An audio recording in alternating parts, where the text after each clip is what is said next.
Pangulong Bongbong Marcos biglang pinagtanggol ni Pulong Duterte. Paano nangyari to, mga sanggay? Pag-usapan po natin.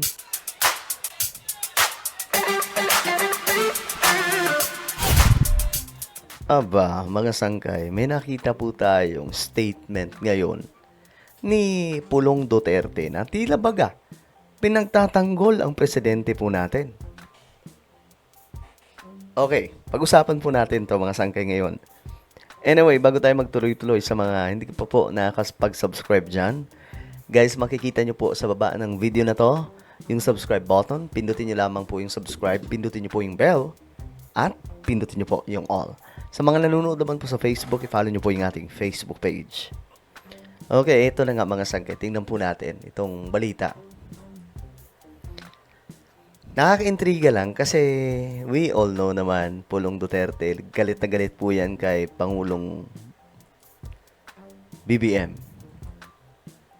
Tapos ngayon, biglang, ito for me, parang ang dating pinagtanggol niya si BBM eh. Alam niyo bakit? Ito yung sinabi niya, mga sangkay. Buwelta ni Pulong. Binatikos ni 1st District Davao City Representative, ang haba no? Paulo Duterte, ang naghain.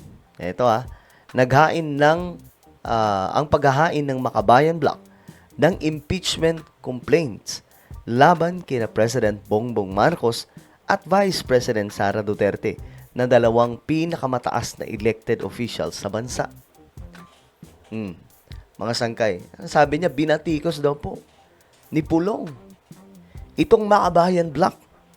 Kasi itong mga nag-file ng impeachment complaint laban kay Marcos, kay PBBM at kay Sara ay itong Makabayan Block.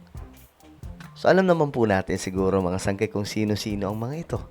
'Di ba? Alam naman po natin kung ano po yung kanilang identity. Kayo na yung mag-comment kung ano ang sa tingin yung identity itong Makabayan Block. Ngayon, mga sangkay, dito nagsalita itong si Pulong Duterte na tila baga binanatan niya dito. Binatikos niya itong Makabayan Block na siyang nag-file ng impeachment complaint against BBM at sa kanyang kapatid na si Sara.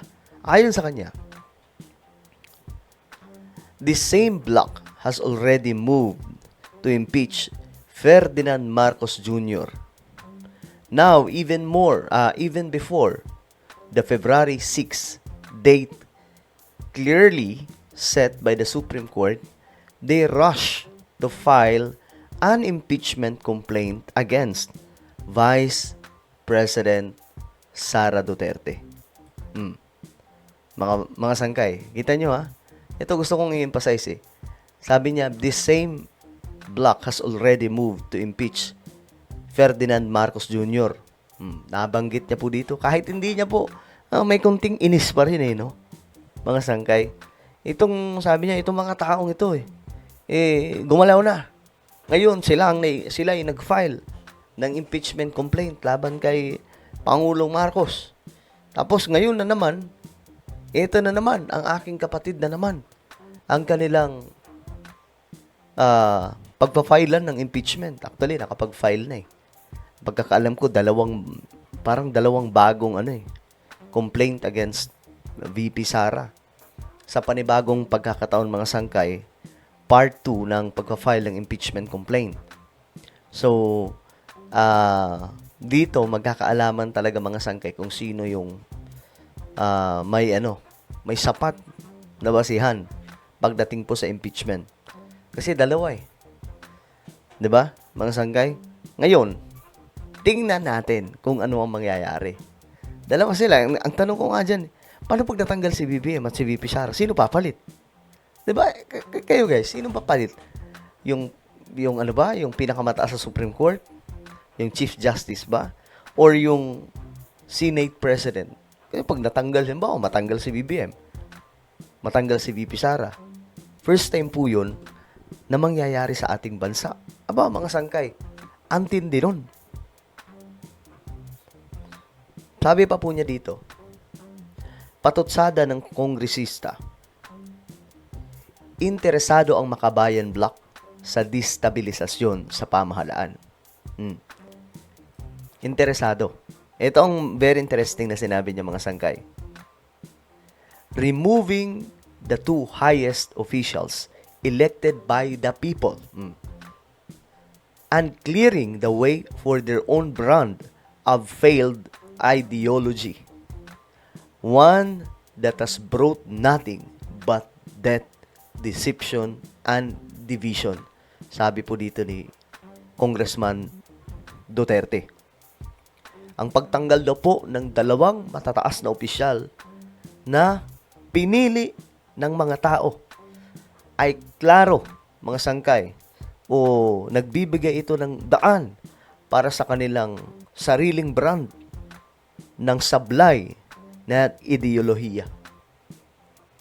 Ewan ko nga, mga sangkay, kung may ideology pa ba yan sila ngayon? 'Di ba? Ayaw nila sa China. 'Di ba? Which is halos parehas naman po yung kanilang mga sangkay, sistema na gusto mangyari sa ating bansa. So, ay nako po, kumbaga sa kantong salita, alams na ang gusto mangyari ng Makabayan Black. Pag nawala si PBBM, pag nawala si VP Sara, mukhang magpapasok po sila ng mga kauri nila na siyang mamumuno. Pero ang tingin ko dito, malabo naman mga sangkay na mangyari yun, di ba?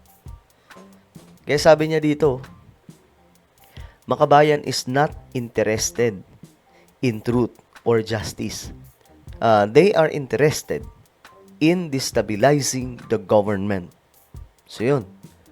Itong mga Bayan Black, totoo din mga sangkay, di ba? Ako for me, in my own opinion, itong Makabayan Black talaga, hindi naman talaga sila interesado, for me sa hustisya. Alam niyo yung kanilang gusto talaga? For me, yung interest nila, ma-destabilize, mapabagsak ang gobyerno. At susubukan po nilang sila ang upo. So, alam niyo na ang gagawin nila sa ating bansa. Alam niyo na ang gagawin nila sa ating gobyerno kapag nagkataon, mga sangkay. Kaya maganda yung banat niya dito, di ba? Itong Makabayan Black, hindi naman talaga interesado sa katotohanan at sa hustisya. Ang mga taong ito ay interesado na ma-destabilize ang government, mapabagsak ang gobyerno. Dahil kapag bagsak ang gobyerno, may pagkakataon na sila para pamahalaanan itong ating bansa. Pero malabo po yun mangyari. Diba? Mga sangkay, biruin mo, dalawang elected officials yan. Sinampahan ninyo. Sinampahan nila ng kaso para po ipa-impeach. Aba, paano pag natanggal yan? First time sa kasaysayan ng ating bansa, dalawang namumuno sa taas ang matatanggal. 'Di ba? Well, kayo ba, mga sangkay? Ano sa tingin nyo? Kasi ang tingin ko dito, pinagtanggol ni Pulong. Naisabit niya na ipagtanggol si PBBM Hindi lang si VP Sara. Kasi yan po, sinabi po niya dito, removing the two highest officials elected by the people. Ayun, parang ayaw niya na mangyari yun. Wala na po ang inyong opinion, comment down below. Meron po tayong YouTube channel. Ito po ay Sangkay Revelation. Hanapin nyo po ito ngayon sa YouTube. Kapag nakita nyo na, i-click nyo po yung subscribe, i-click ang bell, at i-click nyo po yung all. Ako na po yung magpapaalam. Mag-iingat pong lahat. God bless everyone.